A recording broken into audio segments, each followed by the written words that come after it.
In today's video, I'm going to show you how to tell if someone has only sent you a Snapchat, whether it's a snap or message. Let's dive into the details so you know exactly what's going on. First, let's talk about notification. When someone sends you a snap, you'll get a notification. But how do you know it's just a snap and not a message or a story? Let's break it down. Launch the Snapchat app on your device.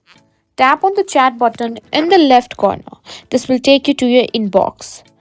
Now, in your inbox, Snap will have a solid color icon next to the name of the person who sent it. If they sent you a message, it will have a text bubble icon instead. If you have a solid yellow icon, this indicates they sent you a snap. Also, if the snap is purple, then this means the snap contains video. And if it is red, then it means the snap contains photo. As you can see, this is a photo and this is a video. Now, if you're curious if they only sent you a snap and no messages, you can also check for any pending snaps. If there are no messages in the chat history, then it's likely they only sent you a snap. And that's how you can tell if someone only sent you a Snapchat.